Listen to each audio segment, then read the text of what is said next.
सबसे पहले अगर बोलने की आजादी बंद हो गई तो जो काले कानूनों के खिलाफ आपने लड़ाई लड़ ली और काले कानून वापस करवा दिए, दोबारा ऐसे लड़ाइयां लड़ी नहीं जाएंगी।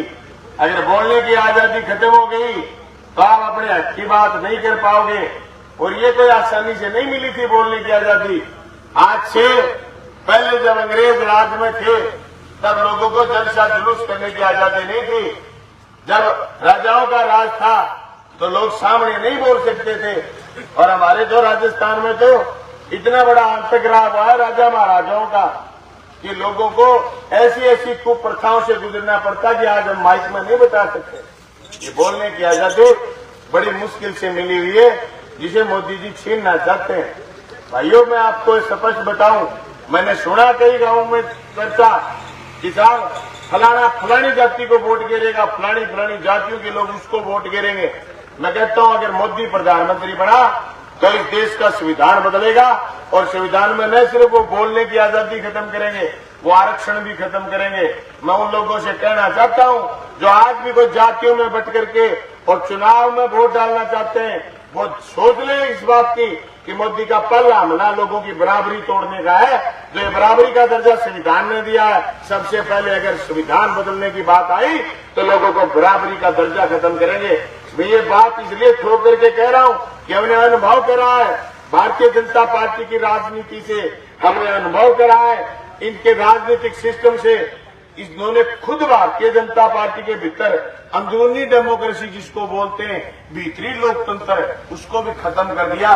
आप ताज्जुब करोगे कि मोदी और अमित शाह के अलावा अगर मैं आपकी चौपाल में ये कह दूं कि कोई जवान छोरा 10 केंद्रीय मंत्रियों के नाम गिना दे तो मैं उसको 50,000 इनाम दूं, तो आपका कोई छोरा वो इनाम लूट नहीं सकता। इसकी वजह ये कि इन्होंने राजनीति को खत्म करने का काम करा है। ये अभी भी इसी काम लगे हुए हैं साहब। मोदी और अमित शाह के अलावा तीसरा कोई आदमी देश में दिखता नहीं जो कोई राज में है। और ये आपको यहाँ के जो एमएलए और यहाँ के जो ये चौधरी भजनलाल का इलाका बताते हैं, ये तो डरता गया थे। थोड़े दिन पहले खुद बीजेपी को गाली निकाला था। इसको तो कंध पकड़ के ले गए बीजेपी वाले, इसको ले गए जेल में घुमाने के लिए कि बेटा जेल जाएगा, बीजेपी में आएगा। ये डरता बीजेपी में आ गया, बीजेपी के गीत गा रहा है। मैं तो कहना चाहता हूं उसको भी अगर कोई नेता मानता है ना कुलदीप को, तो भाई कह दो भजनलाल का कर्ज खूब उतार लिया, अब तू कर्ज में हमें क्यों डुबो रहा है भाई? तू तो तेरी जेल से जान छुटवा रहा है, पर लोगों को बर्बाद क्यों कर रहे हो तुम्हारी जेल बचाने के लिए? और तुम्हें भी एमएलए बना दिया, कोई बात नहीं। चौधरी भजनलाल की विधानसभा थी, उनकी उसमें आपकी पीढ़ी दर पीढ़ी आपको एमएलए बना दिया, आपके छोरे को बना दिया। जनता को क्यों मरवा रहे हो? आज वो गांव ये कहते फिर रहे कि जब बीजेपी जीते, कल वो कह रहे थे मैं बीजेपी से चुनाव लड़ता तो मैं सुबह 9 बजे ही जीत जाता। मैं ये कहना चाहता हूं बीजेपी अगर जीत गई तो आपकी और हमारी मौत सुनिश्चित है। और किसान का खेत नहीं बचेगा, जल जंगल जमीन नहीं बचेगा, बीजेपी बेच के खा जाएगी। और ये आदमी खड़ा होकर के कभी कह सकता है मित्रों, भाइयों और बहनों, आज के बाद वोट नहीं पड़ेगी। देख कर रही है और रातों रात कह दियो ना आदमी, क्या मित्रों आज के बाद ये नोट नहीं बचेंगे, नोटबंदी होगी। बेईमाना कहे तो क्या कालो धन पुठो लियावांगा और नोटबंदी करके कालो धन लियावांगा, आतंकवाद पर रोक लाग जाएगी। झूठो आदमी हार ली लुगाइया के मार ली, काकी ताइया के गंठी बाह कटवा ली, कालो तना कठुआ कालो सफेद कर तो नोटबंदी करी है। मारे का कि तुरते बरडांती फिरे छोड़ा अनाज साल क्या हुई घंटा 8 साल की बरडांती फिरे 93,000 रुपये को घंटी पर नोटबंदी में 12 आ गई।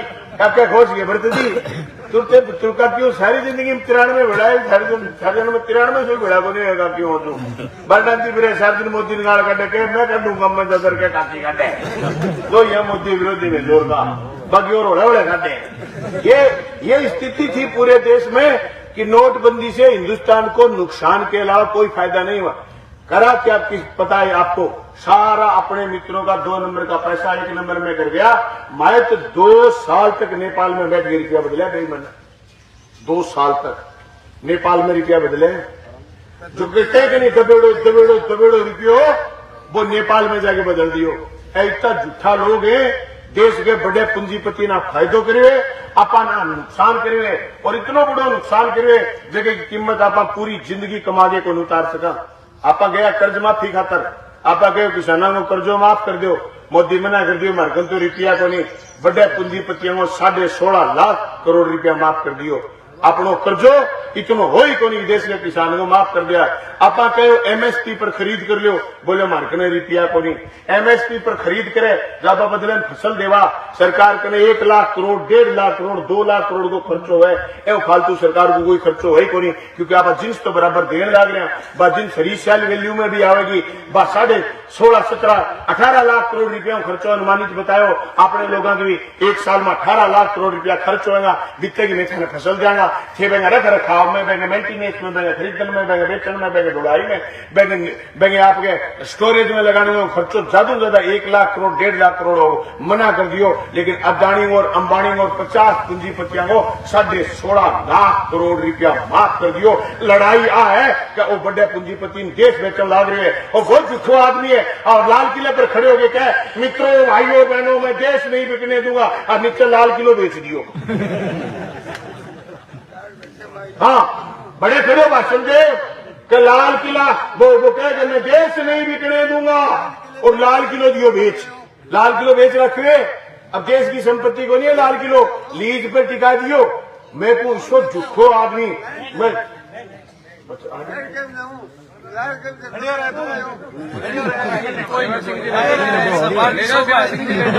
चुनाव सर आ रही है भाई जी, चुनाव आए थोड़ी बताओ, चुनाव सर वो बताओ आई बोनस की अरे सुने और सुनते हो लोकतंत्र बच रहे जो बोल रहे हैं मोदी खड़ी हो गया कहती चुनाव को नहीं हो जाए बांस घूसूंगे मैं तो खतरी लड़ने आ गई हूँ। हाँ खतरी लड़ा भाई जी नहीं लड़नो अड़े क्या पड़ा है रात सारो काम थोड़ी बोल रहे हैं ऐसा ही वो है बेचारा लड़ाई आई चल रही है अपनी मोदी साहब या बोलने की आजादी कायम रहनी चाहिए। अगलो आगे दियो आके के गए को बनवास में लाल किलो छोटे आगे लाल किलो दोस्तों मोदी बहुत झूठ बोला कि मैं देश नहीं बिकने दूंगा। देशमती रेल आज आप रेल पर देखोगे अडानी रेल लिखा हुआ। मोदी ने कहा देश नहीं बिकने दूंगा, झूठ का मोदी ने तेल की कंपनियां एचपीसीएल बीपीसीएल बेच दी। मोदी कह रहा है मैं देश नहीं बिकने दूंगा। देश के 9 रत्न बोलते थे 9 उपक्रम, इस्पात का कारखाना, सिंदरी का कारखाना, आपका एचपीसीएल बीपीसीएल आपकी तेल की सारी कंपनियां, ये सारा का सारा सामान मोदी ने बेच दिया और कोयला बेच दिया। झारखंड का मुख्यमंत्री हेमंत सोरेन जेल में इसलिए है कि उसने आंख दिखा दी। उसने मोदी को कहा कि मैं तेरे कहने से कोल आवंटन अदानी को नहीं करूंगा, उस पर झूठा मुकदमा बना करके जेल में डाल दिया। अभी कल केजरीवाल कहते सुन ले कि अगर आपने वोट ढंग से गिरे 25 तारीख को ढंग से वोट गिरे तो मैं 4 तारीख को बाहर आ जाऊंगा, अगर तुमने वोट ढंग से नहीं गिरे तो मैं जेल में मरना पड़ेगा। ये तानाशाही अगर देश के लोगों को समझ में नहीं आए, आज भी लोग जाति पांति में भटक करके वोट डालना चाहते हैं तो इससे बुरी बात कुछ नहीं हो सकती। भाइयों पहले चरण का चुनाव था, आचार संहिता लगी 5 दिन बाद, उससे 5 दिन पहले मोदी ने राजस्थान भर में एक बात कही और ये कहते फिर रहे कि मोदी की गारंटी, मोदी की गारंटी, मोदी की गारंटी। झूठा है, कोई दम नहीं है मोदी की गारंटी में। मैं आपको सबूत पेश करूंगा आपकी इस अदालत में। ये जोड़ा है, जो जोड़ा मोदी कह रहा है कि मेरा क्या है, मैं तो जोड़ा उठा के चल पड़ूंगा, ये मोदी की गारंटी। झूठो आदमी पर मोदी की फोटो है और पूरे राजस्थान की जनता ने खाली जोड़ो दिया है भाई जी, यानी गारंटी इतनी खाली है, खाली जोड़ो दिया है। मैंने गए लोग सारे जोड़े जमा कालगे दे करता कोई तेल तमाकू और गालगे दे करता राशन वो सामान मोदी और खाली जोड़ो पकड़ा दियो।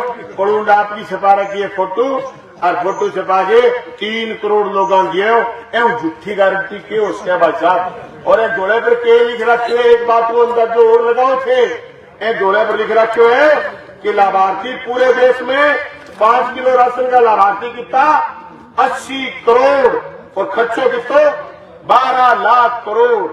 हम जो आरोप लगा रहे हैं कि अदानी और अंबानी के से किससे मिलकर के मोदी ने देश बेच दिया और मोदी ने बड़े पूंजीपति का फायदा कर दिया। ये हमारा आरोप सिर्फ चुनावी आरोप नहीं है। 80 करोड़ लोग टोटल देश में संख्या है 140 करोड़। 80 करोड़ लोगों के लिए मोदी ने राशन पर खर्च करे 12 लाख करोड़ और अपने 50 मित्रों पर कर्ज माफी का पैसा खर्च करा 16.5 लाख करोड़। यही भेद है, इसी असमानता के खिलाफ लड़ाई है। इसलिए हम आपसे इंडिया गठबंधन के उम्मीदवार जेपी के वोट मांगने आए। पीड़ा बहुत बड़ी है, देश का किसान आत्महत्या कर रहा है, देश का नौजवान बेरोजगार है। आपके और हमारे गांवों में एक रिवाज हुआ करती थी, पूरे के पूरे इस मैदानी इलाके में एक रिवाज थी, जो छोरा मैरिट में नहीं आता, जो छोरा कद का ठीका मजबूत था, वो छोरा फौज में भर्ती हो जाता था। वो छोरा, आइए मसीह जी, आइए प्रधान जी, आइए, ये हमारे किसान सभा के पूर्व अध्यक्ष हैं अमर सिंह जी और लंबा थारेगांव में बेड है। सारा चाल चल रही आज आप आपके सासुराम से सेट हो रहे मेरे लगे मेरो भट्टे सासुर है, मेरो भट्टे सासुर है। आज 8 गांव में ने तो बाजरा सारा आ रही है कि मैं हमारा सासुराम मिलिया वहां सके। ठीक है भाई, बढ़िया है। ओ मिला बिलुप चुनाव मानना है, जो मोदी को बंद कर दियो चुनाव और बड़े मिलती है वर्गी मिले जाओ मिलियो वो देखी जाएगी कह तो पार के यार रोड़ो ये वैसे थारे भरी है। मैं तो और तो थारे भरी आई भाई नाला भरी ये जो चेप दे हुआ काम नहीं जो तो भाई और जो मिला मिलूप चलता रहेगा न चेपे जो काम भाई अड़ंगों से बंद करते हुए और उन्हें के देश में जी चुनाव की और चुनाव देश साहब खराब को नहीं हो और झूठो आदमी न्यू कैस क्या चुनाव का खर्चा तो भाई जी बड़ा पूंजीपति आप कोई 12 लाख करोड़ लेके बाज गयो और कोई 12,000 करोड़ लेके बाज गयो और कोई 20,000 करोड़ लेके बाज गयो। खर्चों तो बहम होने लग रहे। अग्निवीर की योजना आज लाया है और अपना जगह देश में फौजी लाग जाया करता अपना छोरा वह अग्निवीर की योजना आए बाद में बर्बाद हो जाए। साहब अपना रोजगार खत्म कर दियो। अग्निवीर के लिए अभी 2 छोरा शहीद हुए परसों के मिलियो बन कुछ नहीं, डेड बॉडी आंगन में जाई छोड़िए एम्बुलेंस न शहीद वीरांगना न शहीद को दर्जो न बहने पेंशन न उसको मेडिकल सुविधा न उसको कैंटीन सुविधा और न ही मर्तकाश्रित को नौकरी, कुछ नहीं। सिर्फ और सिर्फ 4 साल फौजी रहेगा, उसके बाद उस फौजी को बाहर भेज देंगे। देखो दोगलापन देखिए मोदी का, खुद तो 73 साल को है, वो तो आपकी साल बढ़ानी चाहे 2047 तक अमर रहना चाहे, ठीक है। और छोरा जो 18 साल का फौज में भर्ती होगा उसको 4 साल के बाद घर भेजना चाहता है। ये दोगलापन है, इस दोगलापन के खिलाफ लड़ाई लड़नी है। अब लड़ाई के लिए आपको न तो टेंट लगाना, न आपको बॉर्डर पर जाना, आपको गांव के स्कूल तक जाना है